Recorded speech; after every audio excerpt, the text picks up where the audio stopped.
Right, lovely. So the first thing we're going to do, and some of you will have done something like this with me on previous courses, workshops, but it's a nice way to, it's a warm-up really, like we do before physical exercise. And it's also a really good way of just observing, looking and seeing more in an image. So this is the still life we're going to refer to for this session, this blue one. And we're going to come up with something like this, just a continuous line drawing. So you'll just need your piece of paper. It doesn't have to be a piece of watercolor paper, as I've said. It can be in a sketchbook or just a piece of, you know, paper from the printer at home. And you want to pick somewhere to start. So I would actually probably start down here, because what I'll do is I'll get all my objects in at the bottom and then make my way up, rather than starting, say, here and making this object far too big and then realizing I haven't got the room to fit these objects in at the bottom. So with a continuous line drawing, it is exactly as it suggests, but I'm going to give you a little bit of time to do this. I'm going to give you, it doesn't sound a lot, but I'm going to give you five minutes to do this. Because what I want you to do is, as soon as your pencil is on the page, it doesn't leave the page. And I want you to really kind of look at the image more than you're looking at your drawing. It doesn't really matter what your drawing kind of ends up looking like. The task is really about just looking and seeing and trying to kind of create that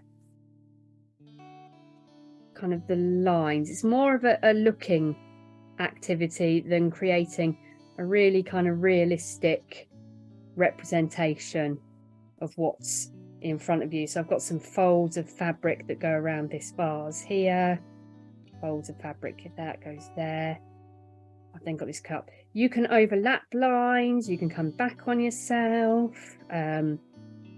If I'm all the way here and I've got to get over here, then your lines can go kind of intersect. So I might put some kind of reflection on the pair there, and I might kind of go back like that, a bit more folded fabric. So I'm going to stop there for a minute. If you've started already, that's absolutely fine, but I'm starting now. I'm going to give you 5 minutes to create a continuous line drawing of this still life.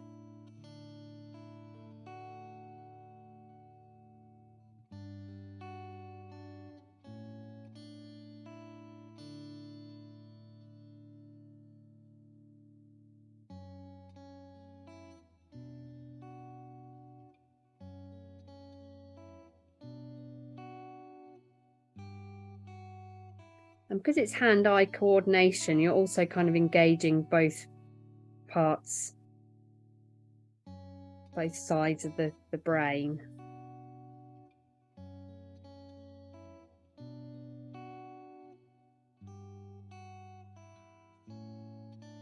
So I can see I'm a little bit out with the handle of my chopping board. Crease in the fabric.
Now it's no great drama if your pencil comes off the page. Just try and go back to where you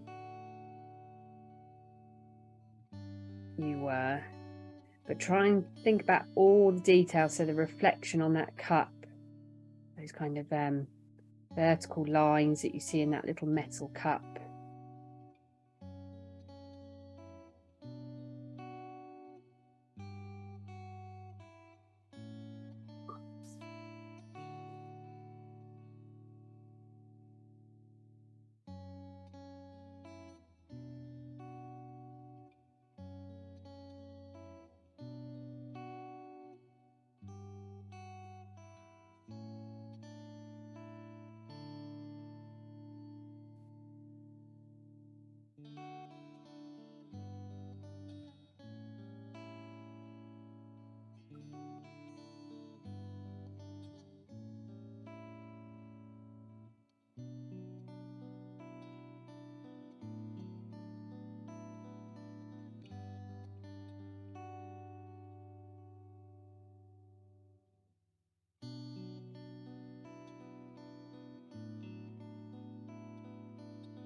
So a couple more minutes.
Okay, go for about 10 more seconds.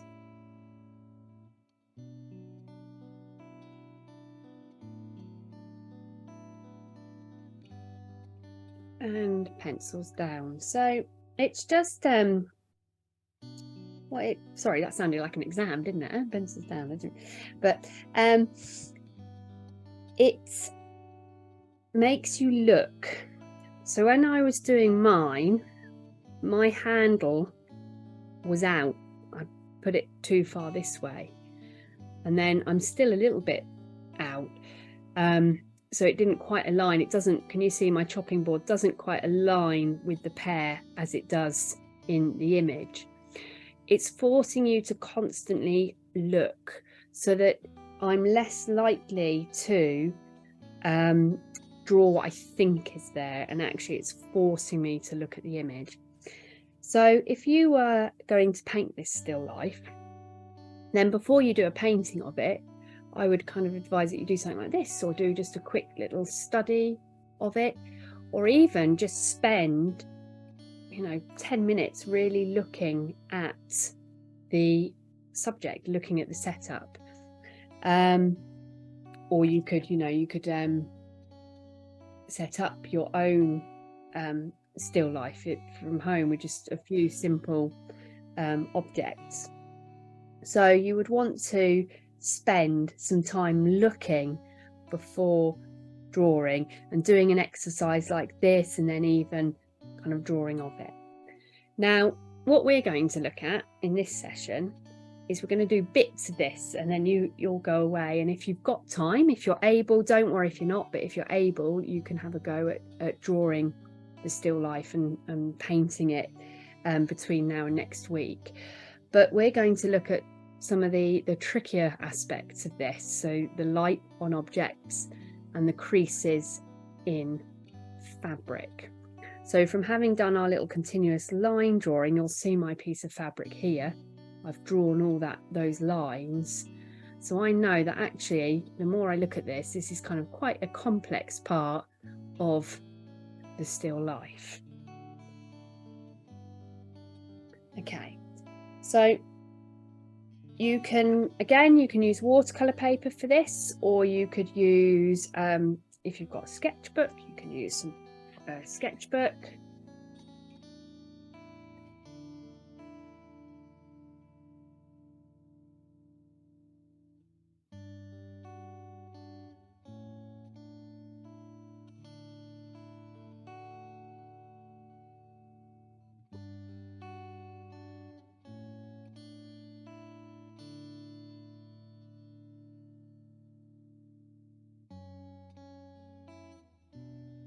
So I'm not going to do a massive study to begin with. I'm just going to do a kind of partial study looking at this fabric. So I'm going to cover up part of this. I'm going to take away that kind of visual information to begin with, and I'm going to look at the fabric here.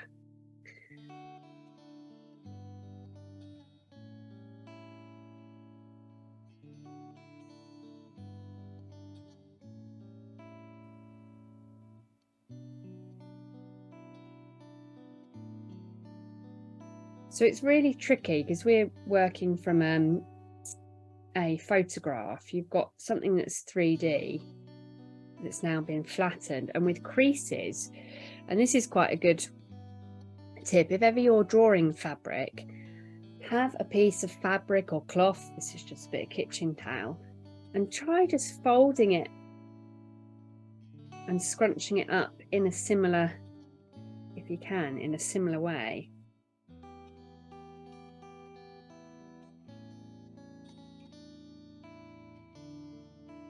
And it lets you see, you know, how complex. So really this would be ideal with, I don't know, if you've got some like a cloth napkin or a tea towel, something of or a pillowcase, something that's coloured, or a plain piece of fabric.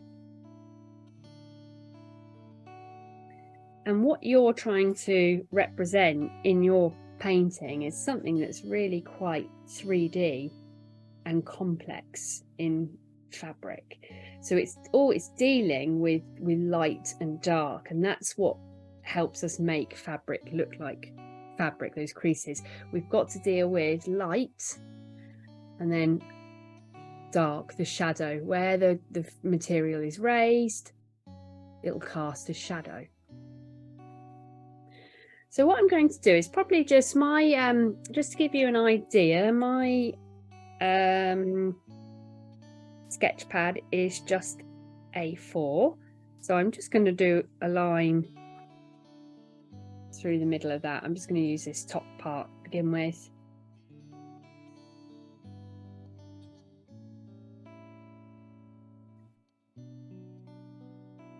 Looking at this image, I'm going to use my thumb and my finger just to see, kind of gauge how wide that bit of blue material is behind the lighter, so the dark blue material. So 1, 2, 3, 4, yeah, so about a quarter,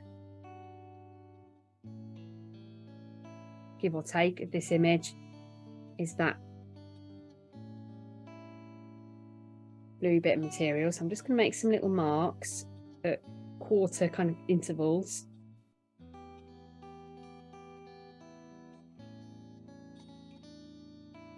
And the first thing that's in this image is the handle of that chopping board. So I'm just going to draw that in. Keep your pencil lines lovely and light. Mine are always really heavy, so you can see what I'm doing. If you struggle with light lines, you can always use something like a 2H pencil. Just keeps, rather than an HB, just keeps your pencil lines lovely and light.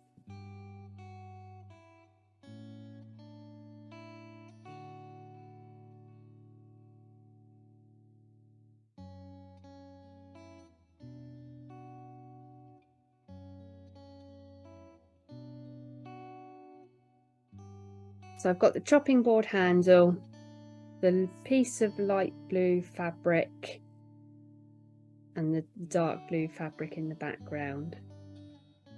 In fact, I think that needs to come across a little bit more, forcing myself to really look at that image, compare it to what I've drawn. I'm going to use my putty rubber because it leaves no mess. If you're using a normal rubber, just make sure you dust any of the rubbings off your page.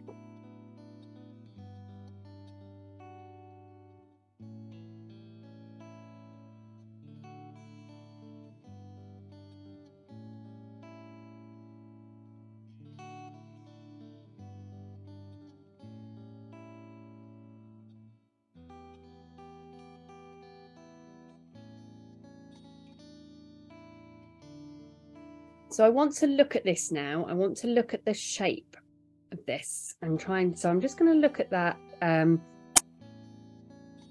piece of fabric in that picture. I'm going to spend just a couple of minutes just really looking at it.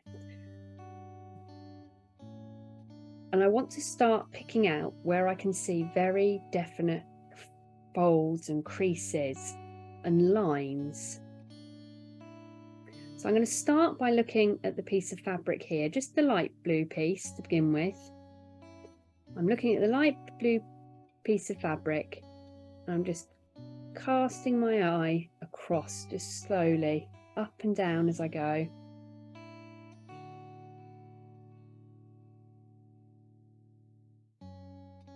The more I look at this, the more I just really look and observe, the more I start to see.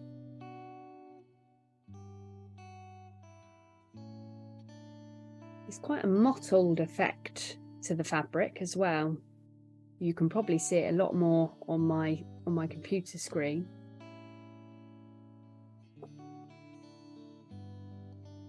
So I've looked at that, I'm quite happy.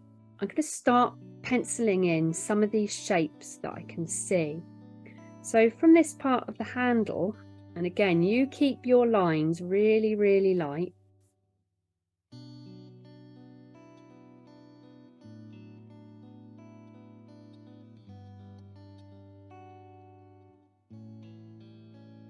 There's a definite kind of crease there.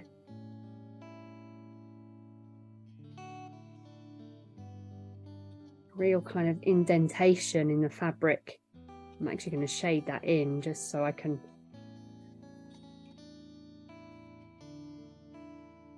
there.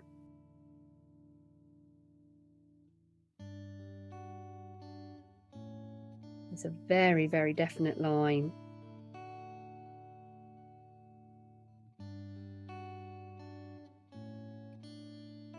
It kind of gapes open a little bit, so I'm going to come back down.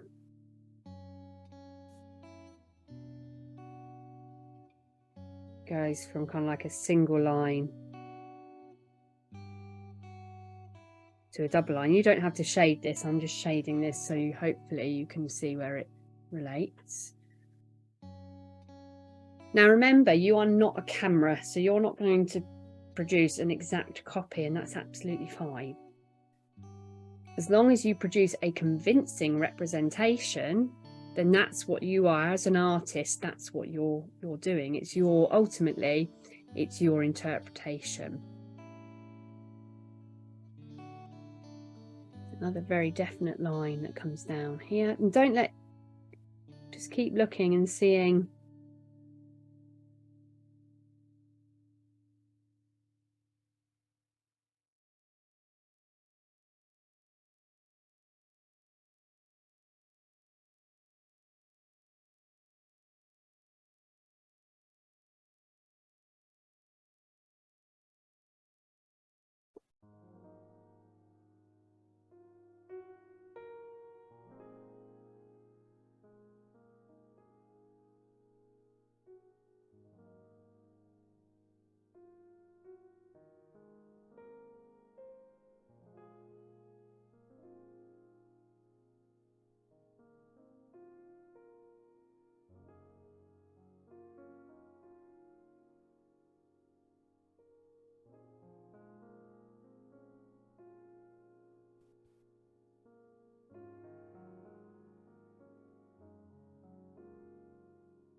So don't rely on my drawing, but rely on your observations.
Okay, so we're going to start applying some colour to this. Now, it depends on what you're using. You can use a pan or you can use tubes. You can use both. You don't have to use either or. So those of you who are completely new to this, so pans and tubes are essentially the same thing. They're made in the same way. So your pigment, your binder, and in here, and your vehicle, your water to carry the pigment and the binder in palette form. That's made and then left to dry in these little individual pans. This is a little half pan palette because these little pans of colour, little cakes of colour, are what we call a half pan size. And then from tube, exactly the same, but the tube is sealed, so it doesn't get a chance to dry out. Generally in tubes, your pigment tends to be a bit stronger. It depends on what make you have. So as a general rule of thumb, the more expensive your paints, the higher the pigment content. That's what you're paying for effectively.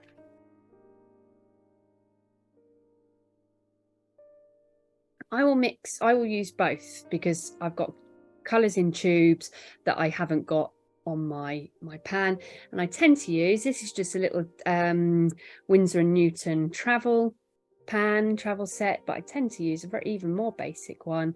That's just my little kind of W.H. Smith's watercolour pan.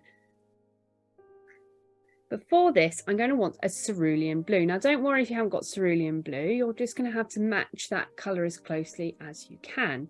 And that's fine, because remember what I said earlier, we aren't cameras. We can all, we've got a little bit of artistic license. We can change things.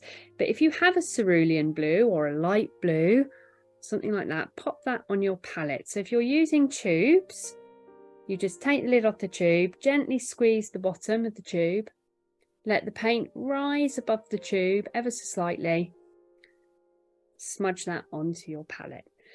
Now the beauty of this is that if you have a palette and you put a lot of colour out, don't worry about cleaning it afterwards. If you're able to, you could just leave your palette to dry out, and then you can go back and use that paint that's dried out, because essentially if I leave that little blob of cerulean blue there to dry out, it's no different from using colour like this. Now I'm covering quite a large area, and I'm going to use a flat brush, because the flat brush is going to give me those nice kind of smooth, long brush strokes, nice rectangular brush strokes that will help fill the area a little bit more. If I then went on to the rest of the still life and I was doing, say, the pear in the jug, I would use a round brush that would help me with the curves, but I'm going to use a flat brush here. And I've got my 2 pots of water, one for cleaning, one for rinsing. If you want to be really methodical, then you'd have a 3rd pot of water that just sits at the waiting in the wings, and you can use that for blotting, and I'll take you through blotting, because we are going to do some blotting with this. So the last thing I'll want, I've got my cerulean, I've got my paintbrush, I've got my water, I want a piece of kitchen towel or something to blot with.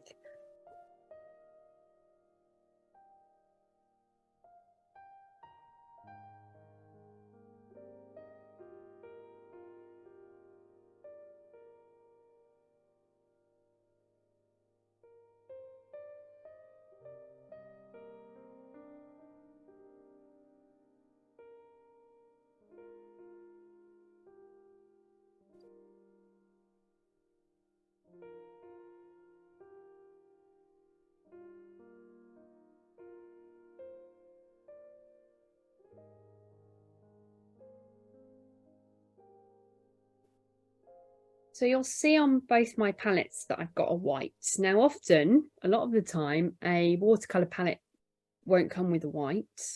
And my white has been used, but that's been used when I've been doing more of where I want like a gouache appearance in my colour, where I'm not layering colour. So I don't need my paint to be translucent, because as soon as we add white to watercolour, we lose the translucency of that colour. It becomes opaque. Now give me a minute, I'm just going to have to rub out my pencil lines, because I definitely do not want these interfering with my watercolour painting.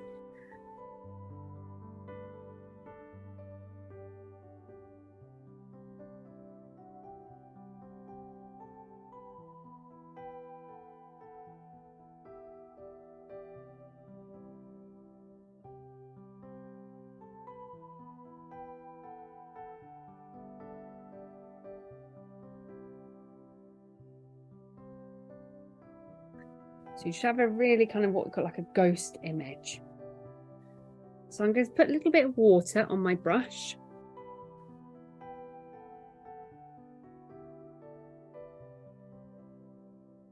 I'm going to bring that water to my palette. 1, 2, 3, maybe about 3 parts. It's really hard to, you kind of get, there's no easy quick little rule with this. You want like a pool of water.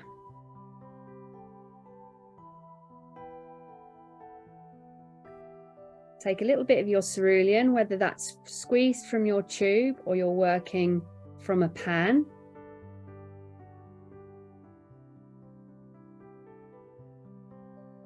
And bring that little bit of colour into that water.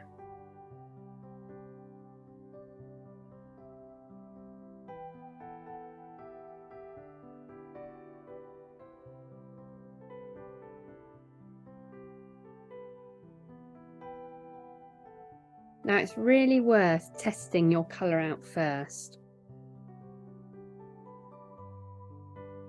on a piece of paper, because your colour will look very different on paper to what it looks like in your palette.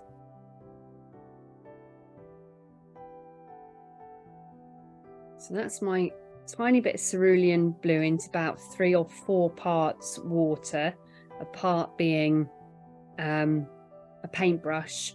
But when I go into my colour, I only ever put the tip of my brush or the corner of my brush into the colour.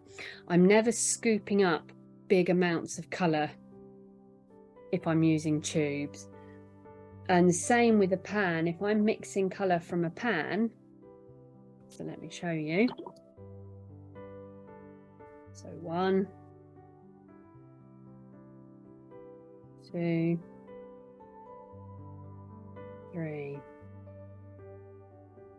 4. Just take just the tip of my brush into my pan, just wet that colour a little bit, spend about half a minute just getting that colour nice and wet and bringing that. Now you will see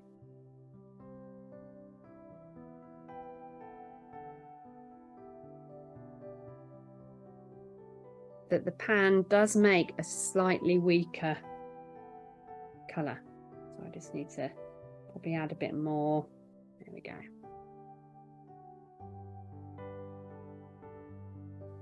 So it's always worth testing your colour out first.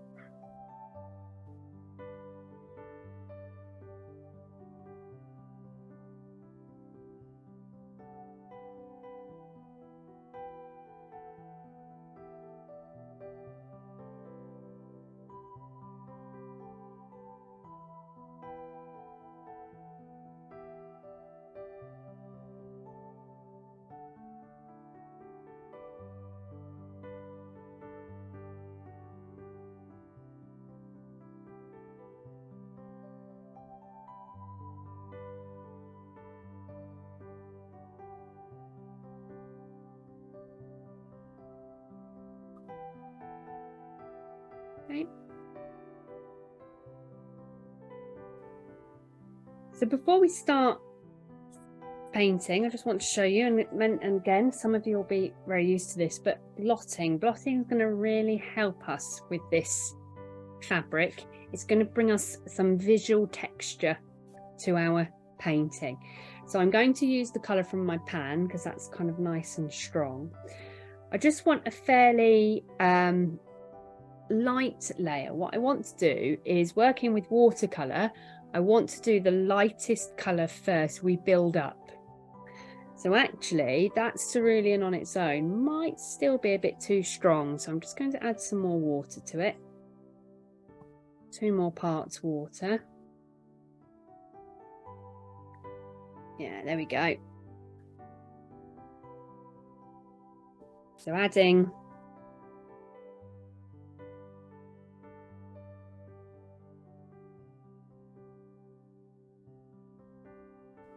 and that's the tube colour. It's just made it a little bit lighter. I'm more on a par with my pan colour now. It's trial and error. You just, as I said, there's no kind of quick fix with that. You just have to try it and just practice with it. It is something you get more confident with the more you practice. And when I start to paint my fabric, which I haven't done just yet, but when I do, I'm going to use what we call directional brush strokes. So that fabric is kind of moving down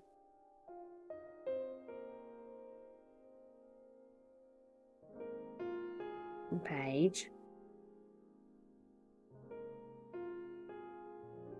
I'll give it a minute or two to rest. And already, just like some of these lines in the paint are kind of creating that kind of appearance of fabric. But I'm actually going to use the creases within my kitchen towel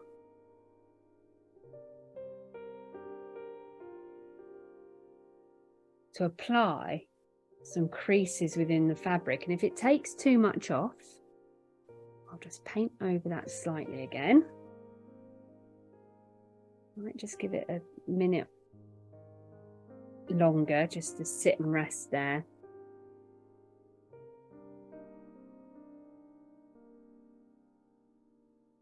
And it kind of gives you this kind of mottled effect. It gives you a texture of fabric, which you can then, as I said, you could kind of paint over a little bit if you want to just soften it ever so slightly.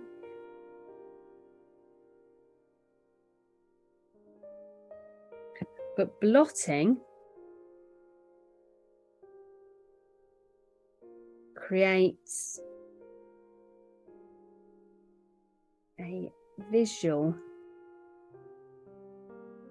texture. We can't build up a physical texture, but we can build up a visual texture.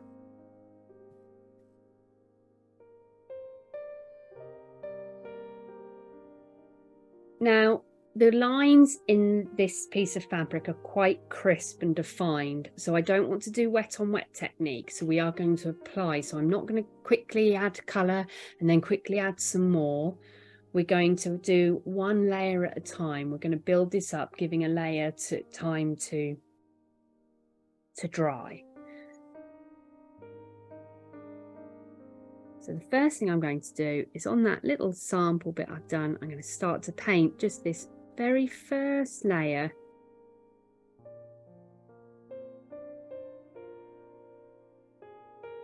of blue.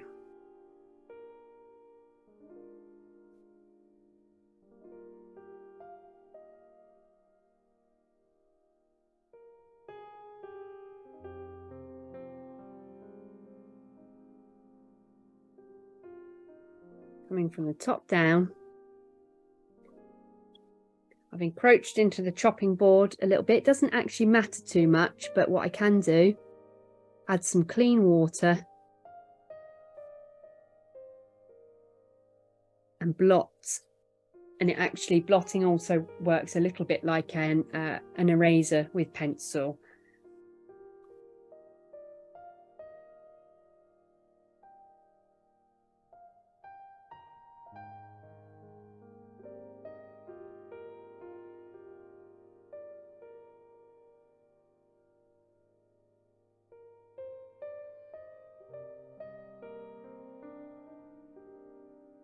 Now don't forget, don't go right to the edge because that's dark blue. Oh, sorry, I'll hang on a minute, I'll tilt my page because I've got the reflection now, haven't I? Which isn't helpful, is it? There we go.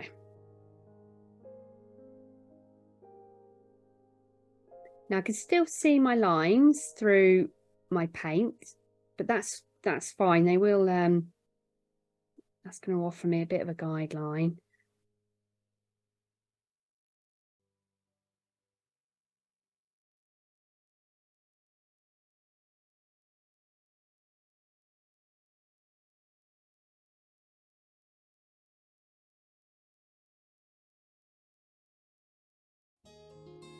The longer your brush stroke, the smoother it should appear. If it's not very smooth, if you're getting quite hard lines, you need more water in your paint. So actually one way of doing that, just come to your water, and you can use that water because it's not too dirty at this stage, or clean water. Take the excess off your brush and bring just a wet brush to your painting, just to help smooth out. Long, sweeping brush strokes. There will always be evidence of brush strokes. You can't, it's just the nature of having painted by hand, but you can help just eliminate them a little bit water.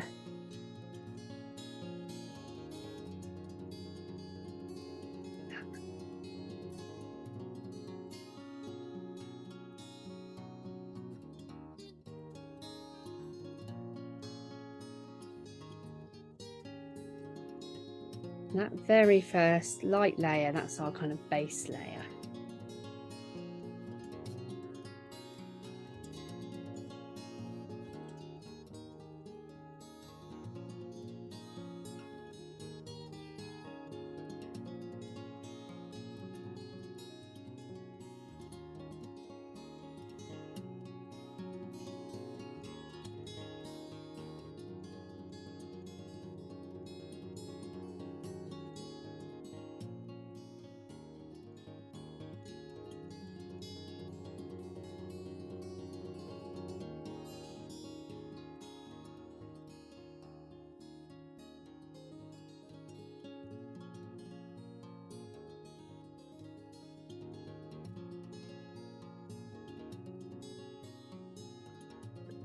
giving that a moment or two to rest. I'm then going to use my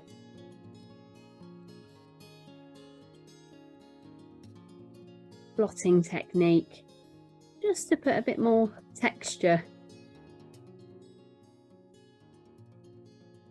into that bit of painting. It's just picked up here and there.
So I want to start to build up a bit of depth. So again, if we look at that picture, I'm going to start to build up a bit of darker blue. Now, when this is dried, when I put another layer over the top, that will become darker anyway. But I'm also going to add a darker blue into my mix to get a slightly darker shade of blue until I pretty much go to, an almost black. So what I like to do, and I've just got some Prussian blue on my pan. If you haven't got the Prussian blue, you could use an ultramarine blue.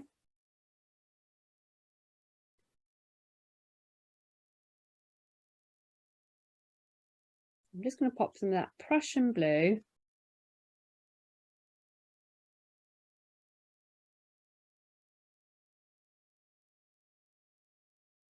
onto my palette there.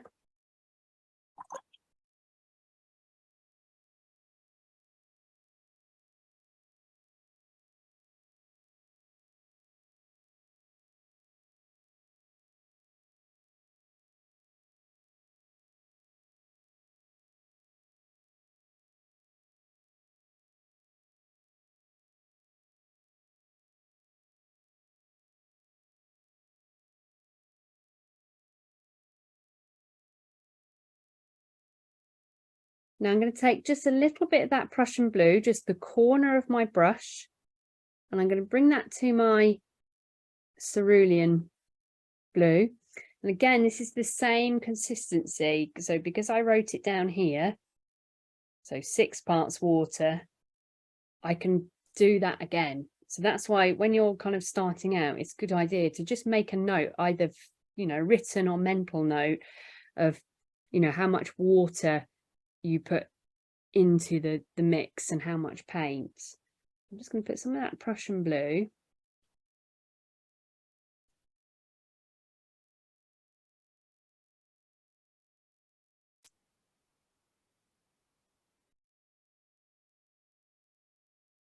And I'm going to start to move around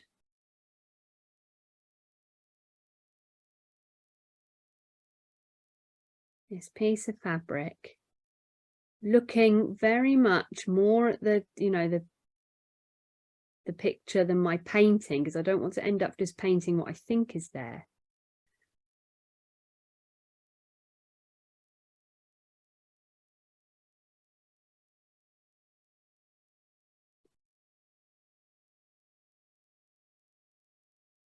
I want to start to paint in where I can see the shadow. So my light layer are the highlights. And what I'm going to do, just to soften it a little bit, I'm just going to blot at the edges. So where the light and the dark meet,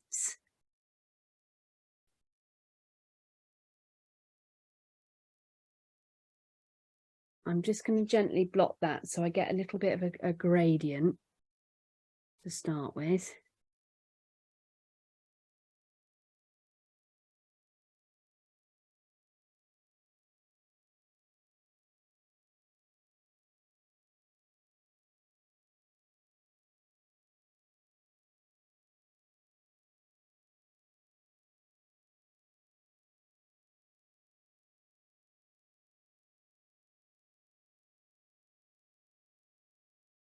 Again, just going to use my blotting just to add a little bit of some kind of texture.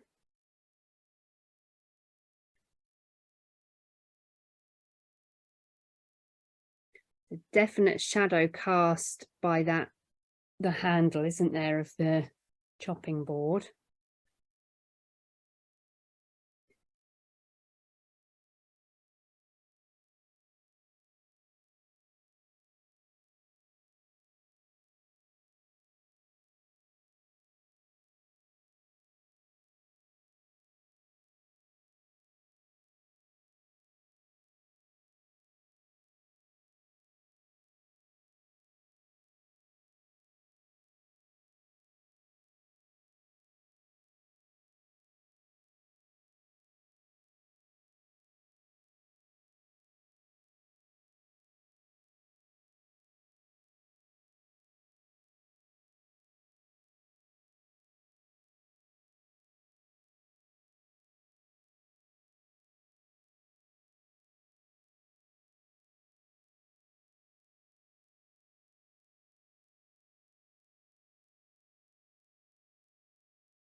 And just keep constantly looking.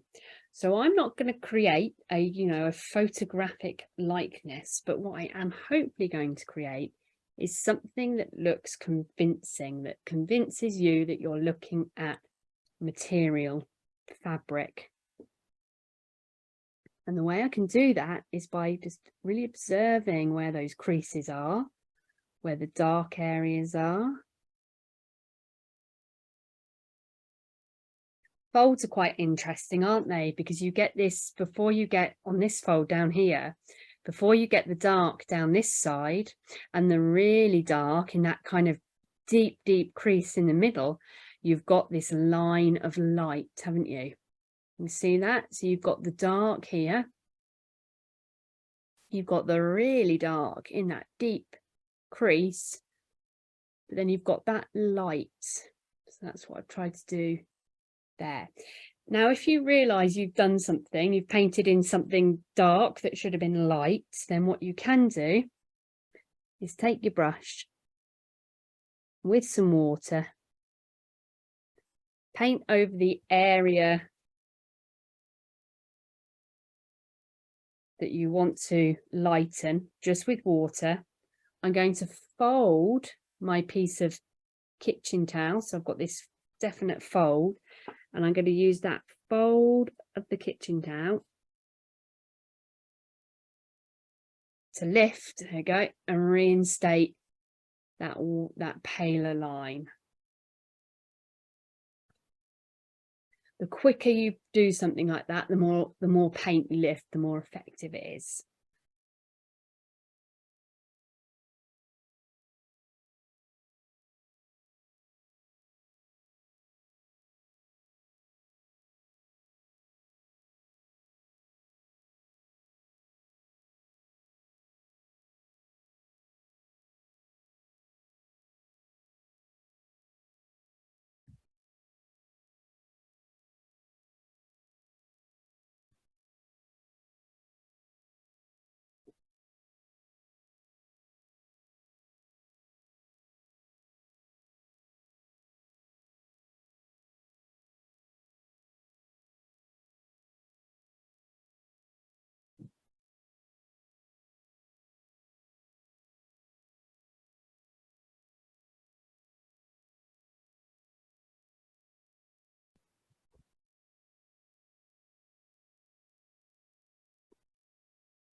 Now, the reason I haven't dealt with, I haven't done anything like masked any areas off with like a masking fluid or a wax resist or a masking tape. So I haven't covered up any areas to then reveal the paper underneath, is because nothing in this fabric quite gets to such a kind of high intensity of highlight that it's white. So that very kind of just that soft blue layer is that first soft light blue is our lightest layer. So if I was dealing with, say, the cup in this still life, and we'll look at reflection in the following weeks, I would mask, because I want the white, the highest point of highlight is the white. But for this piece of fabric, it's just that blue wash to begin with. That's your lightest color. So I'll add a little bit more Prussian blue to so I've remixed my cerulean again, using my ratios here. This time add twice the amount of the Prussian blue to make it a little darker.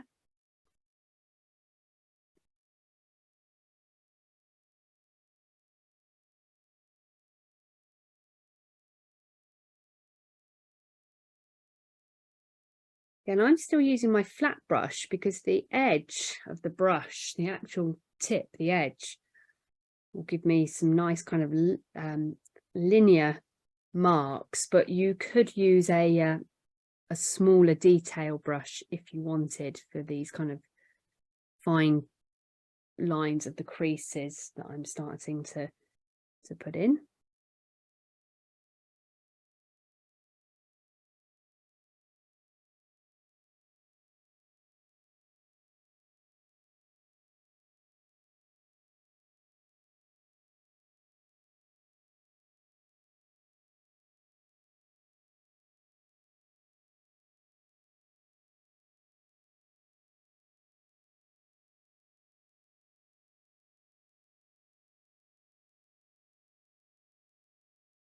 Some darker areas in this fabric that I'm going to paint. I'm trying to see the shapes that they're creating.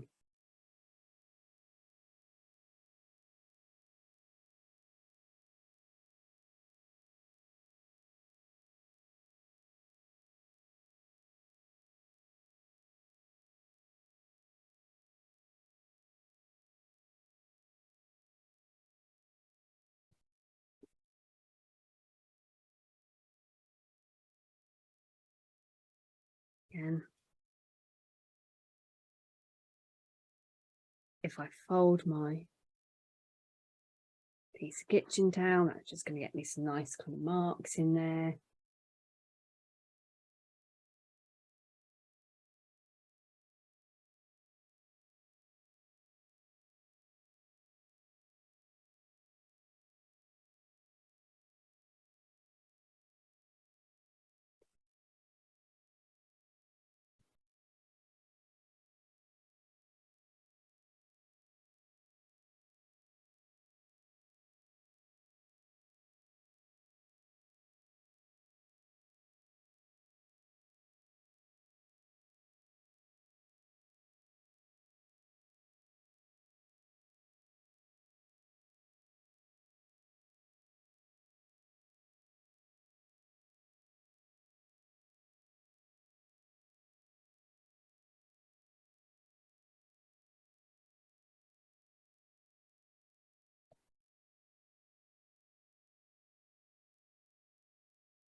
And then I'm going to go a bit darker still with that Prussian blue.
And just filling that in, lovely and dark.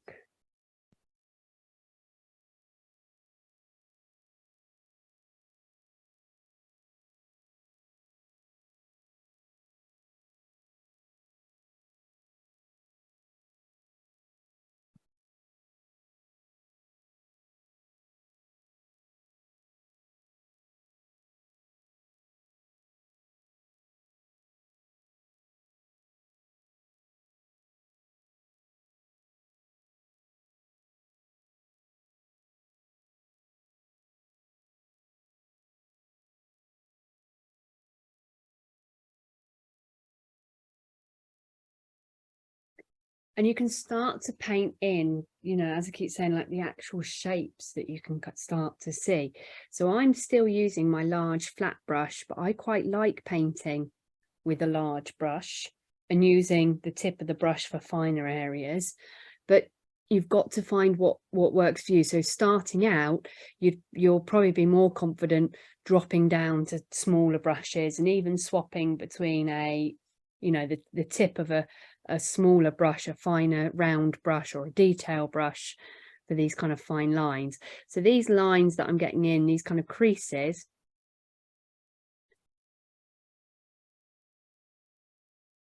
I'm just using that edge of my brush, but you might feel a bit more comfortable using a smaller brush, and that's absolutely fine. You've got to kind of find what kind of works for you, what gives you the results, your kind of best results. If you don't feel comfortable with what you're using, then you're not going to produce kind of a confident painting.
So just going to keep making my way around, building up darker areas.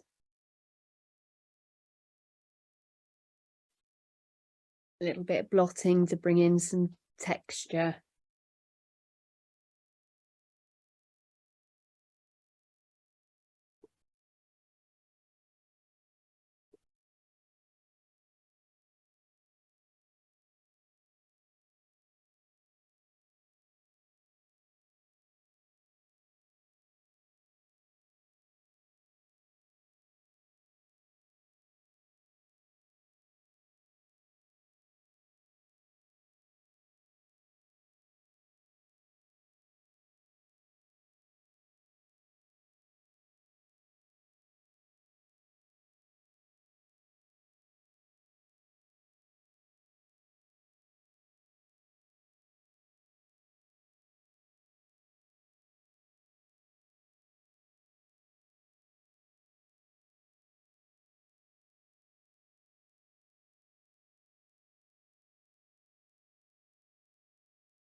So my paintbrush isn't overly wet. I haven't actually gone to my water that much.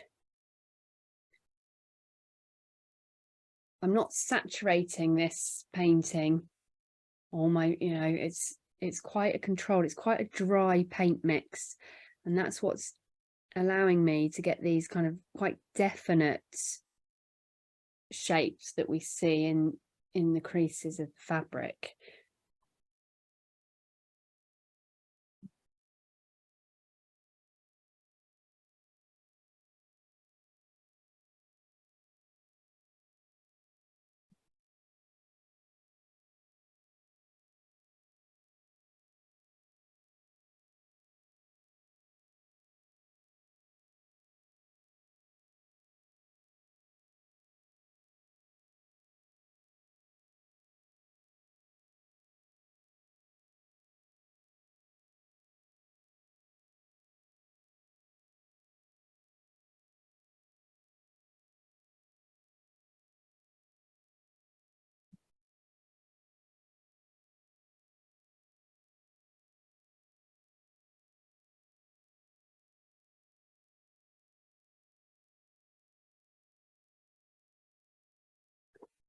Now, lovelies, if you have something like a Payne's grey, or if you have Payne's grey, sorry, you can now pop that onto your palette. So Payne's grey is a grey that's actually made up from Prussian blue, crimson, and ochre. Well, that's how it was traditionally made. But I did a little bit of reading on this, and it's perfectly acceptable to make a Payne's grey from either using Prussian blue and just adding a little bit of black, or ultramarine, because ultramarine blue is a warm blue, so it's almost got like red hues in it. So thinking about the Payne's grey, it has a crimson in it. So you could use something like an ultramarine and add a little bit of black to make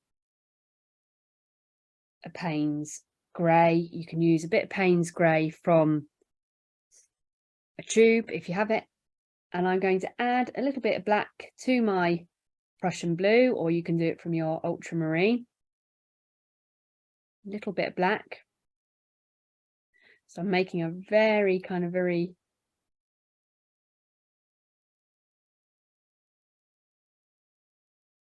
so it's a blue grey that you want. It's almost like the colour of slate.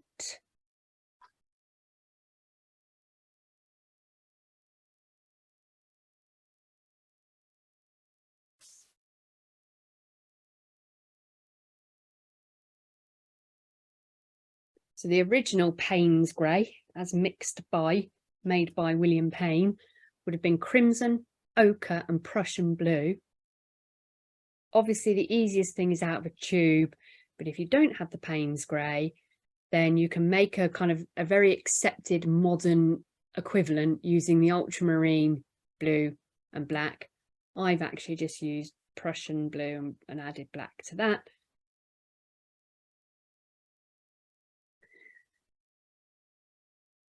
I am actually going to swap to a smaller brush now. I'm going to go to a round brush, a detail brush. This is about size 1.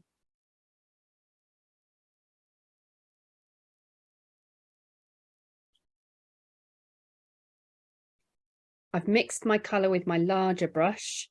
You don't want to try not to mix colour, take colour from your pan, especially with a small brush, because it won't keep its shape very well. Twist my brush into that colour just gently.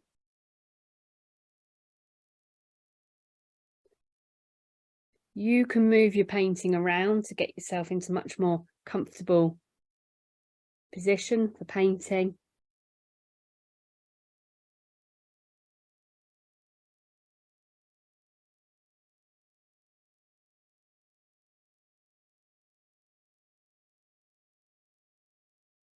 I'm going to start to paint. In fact, I'm going to make mine a bit darker still, add a bit more black.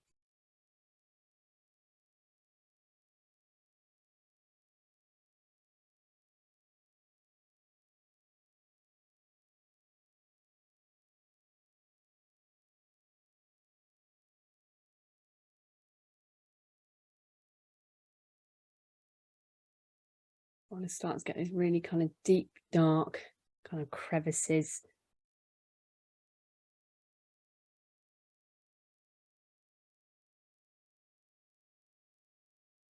Start to get some real contrast between the light and the dark.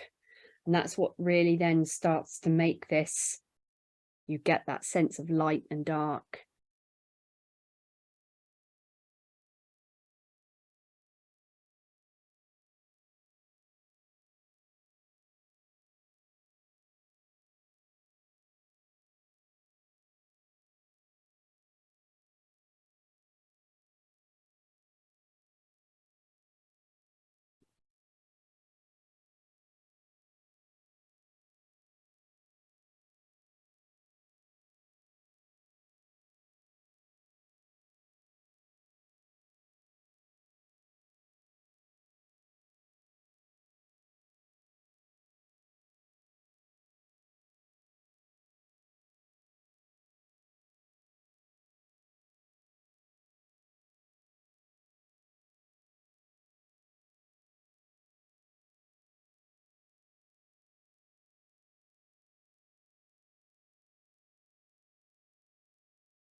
And I've got that really dark mix on my palette, but I'm not always going to need that. So I'm going to bring some water to my, just the outskirts of that colour.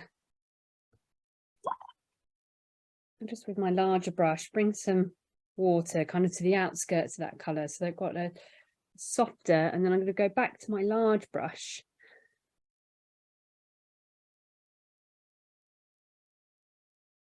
And there are just a few areas that will just benefit from a slightly more diluted layer of this blue grey.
Just getting that cast, that shadow that's cast by the handle of the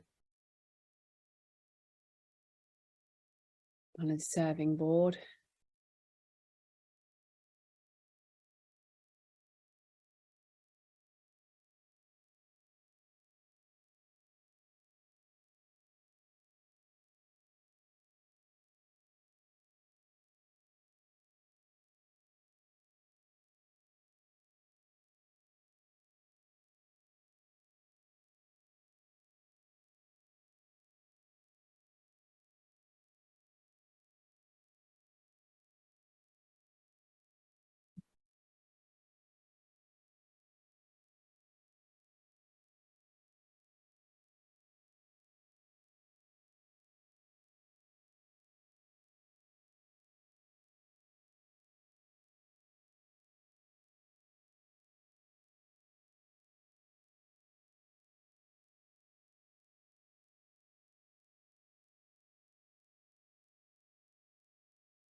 Just keep going in,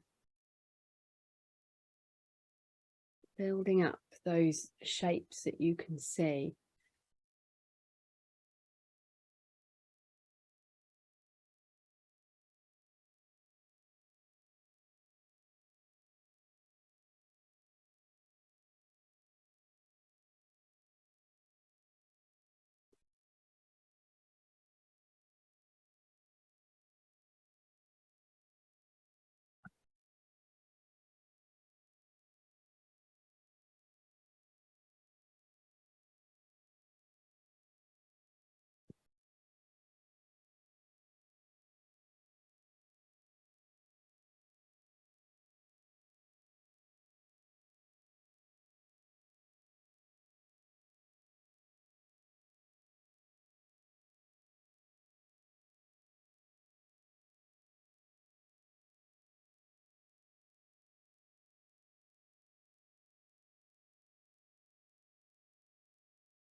So in the photo, there's quite a contrast, isn't there? So I'm going to give you just a little bit more time to do that like that, and then we'll get that really lovely dark blue in, because that's been chosen. So these still life photos were just stock photos, so photos that you can from we use Canva, and you pay for that and you get all these lovely, really good quality stock photos. So this is one of the stock photo from there, and in the setup, these two blues have been kind of chosen because of that that lovely contrast. So we'll get that lovely deep blue in a moment. And if you're setting up a still life yourself to work from, then think about colours, you know, that either kind of contrast or just stand out and kind of complement the setup.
And then in those really dark areas, I'm going to go in pretty much with black or Payne's grey.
So where that fabric is quite light and folded, and it's then in contrast with a darker piece of fabric, the blue, but that blue fabric has kind of been stretched out with less creases.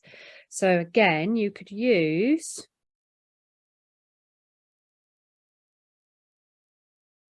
an ultramarine, and this is a good little tip if you're never quite sure of the color you've got compared to the color in front of you or in a photograph. Take the color from your tube or pan. So I've got an ultramarine there. I'm going to paint a little bit onto a bit of paper right up to the edge like that.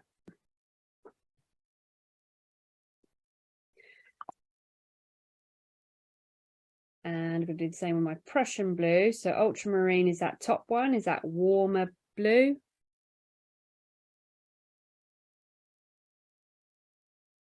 Prussian blue is a darker, cooler blue. So the ultramarine and the Prussian blue. I can hold it up against the painting. Sorry, hold it up against the photo, sorry. And I can see kind of elements of both those colours in that background.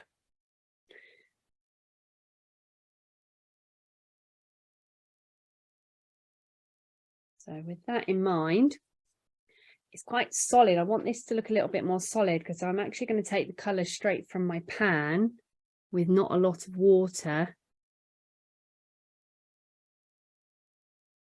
and using a flat brush.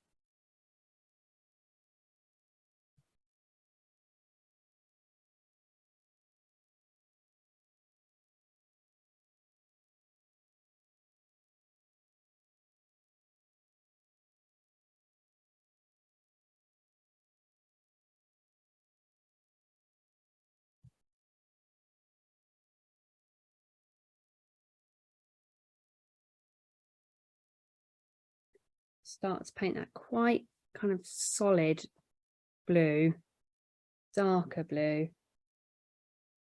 in.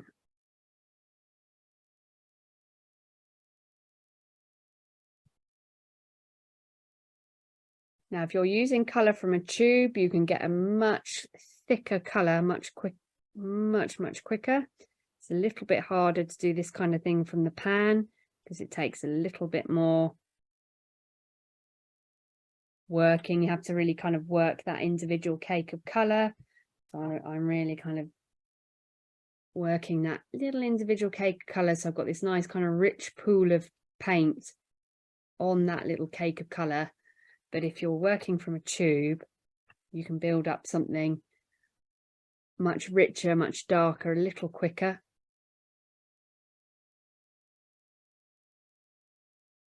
Use a flat brush because that'll give me nice edges.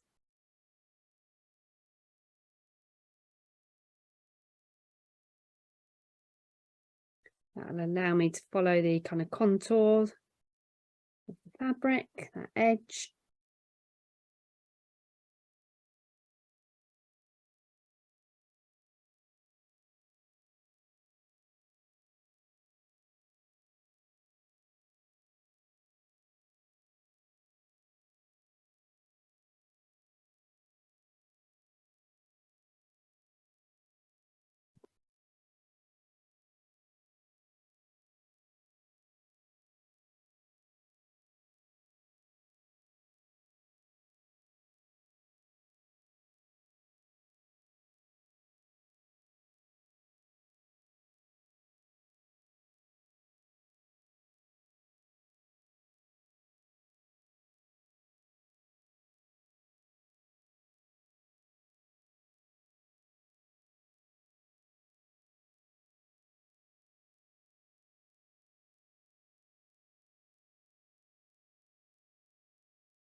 I'm going to let that layer dry.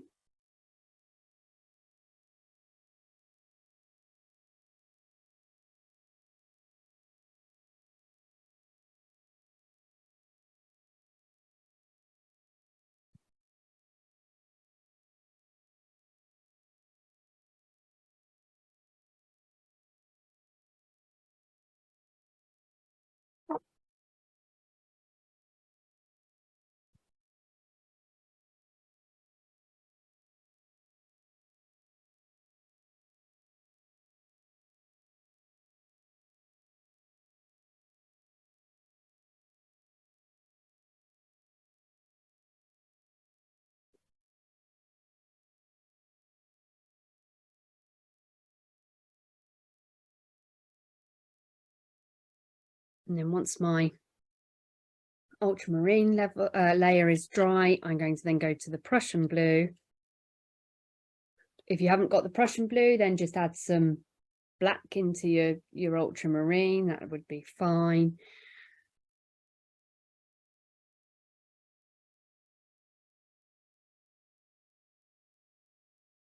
And the fabric is again creating a shadow.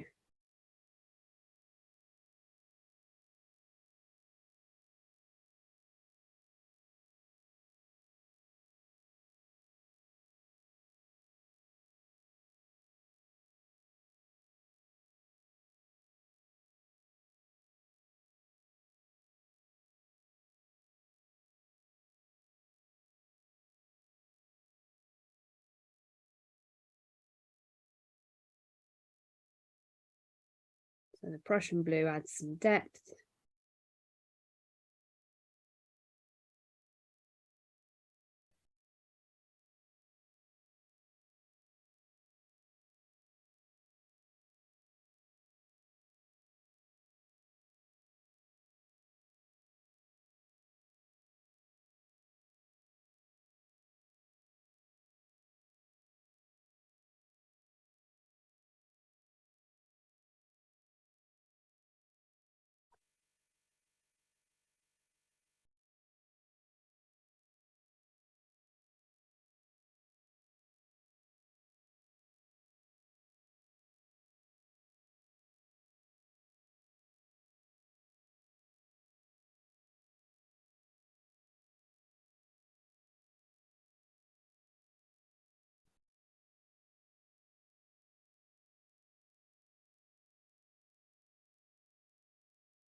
That Prussian blue just casts a little bit of a creates the shadow that's cast by the fabric.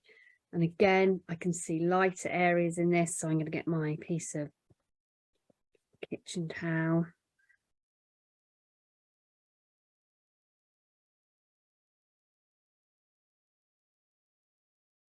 If it lifts too much, I'm just going to dab back in.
Now I'm not going to pay too much attention to the handle of that serving board at all, but I'm just going to just put a very loose little bit of sienna, very light layer in there.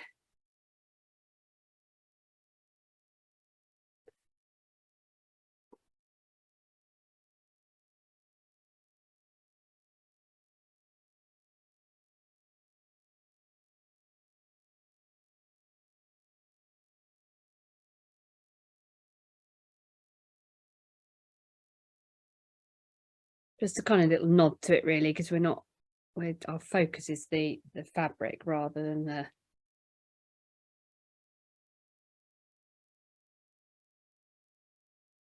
the board.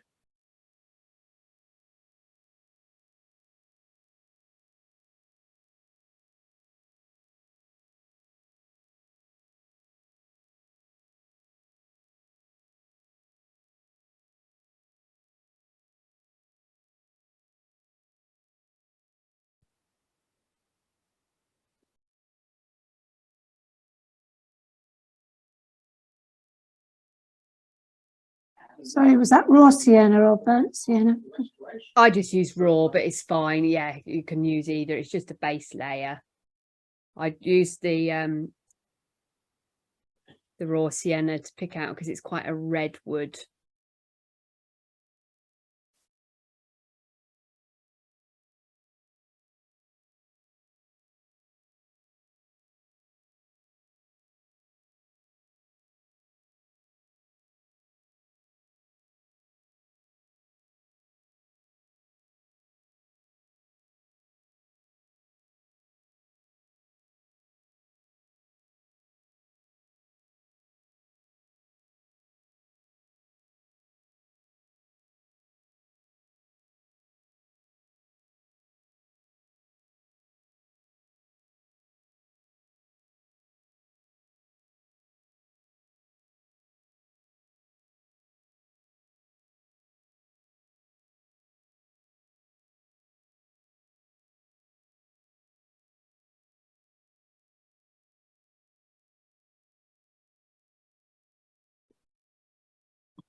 Okay, so I'm going to give you an option now, and this is if you have time. If you don't have time, I totally understand, and that's absolutely fine. But if you do have time, is it something you can kind of go away with and do? I'm going to kind of give you a couple of different variations, because then those of you that feel you're a bit more confident, you can do a little bit more. So that's just us having taken a little bit of the fabric. But what I'm going to suggest now is between now and next week is that those of you that are really confident, you've done a few sessions with me, you painted quite a bit, you know, then have a go at drawing out this still life, no larger than A4, and draw in all these items, but just focus on the fabric. So doing that all, extending it down here around the cup, here around the item. So draw everything in, but we're just going to paint the blues effectively.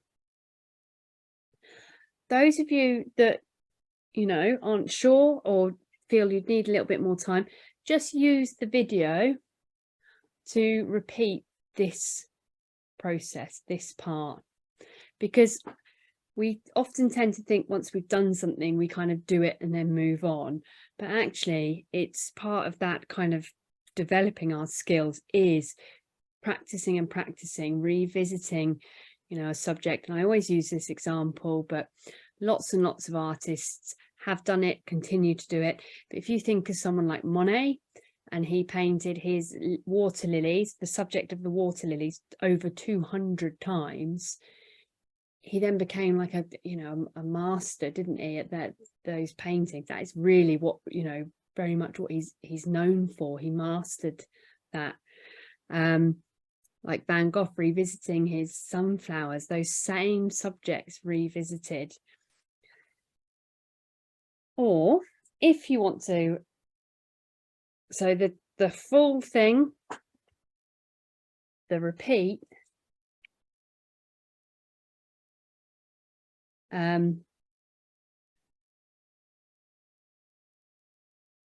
or I'm just going to take mine out. Or if you don't want to, just go over the same thing again.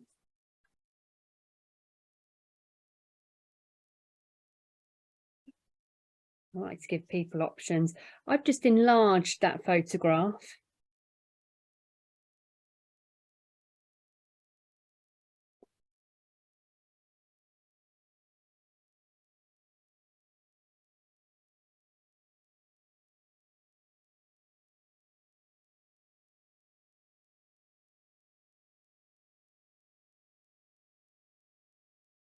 You can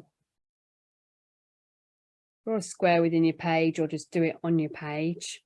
That's up to you. So you could reduce it down by kind of drawing a square, or just use the page.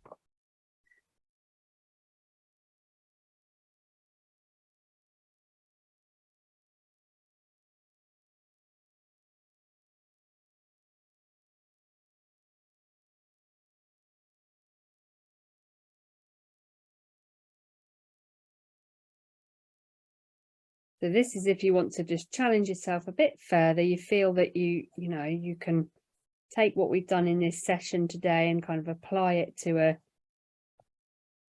different part of the still life, but not necessarily all of the still life.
and we focus on, you have a go at doing this part.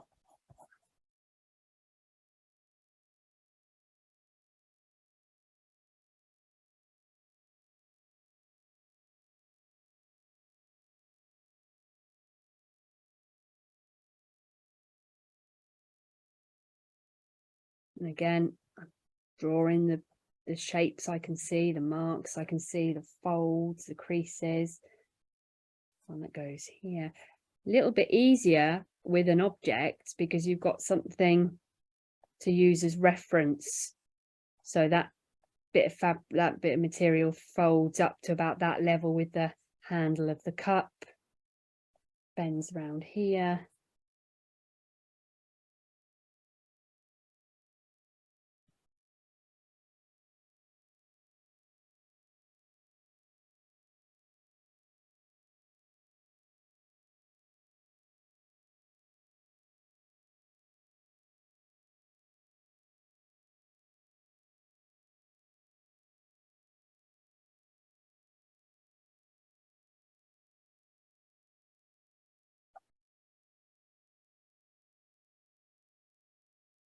So I've kind of enlarged that section. And again, won't do the silver cut. I'll put it in there because it helps me reference, but I'll just paint the blue material and that very dark blue background. So they're your options. So you've got the whole still life. You don't have to worry. You draw in the items, but we don't have to worry about painting them. We're just focusing on those folds in the fabric. You can repeat the exercise we've done during this session using the video to help you. Or if you fancy a bit more of a challenge, but not quite the whole thing, then do this section here. And do this if you're able to, either kind of crop it on a screen and look at it on a screen, or print it off and actually, you know, enlarge and just look at a small section. Just stops you from trying to take in so much visual information.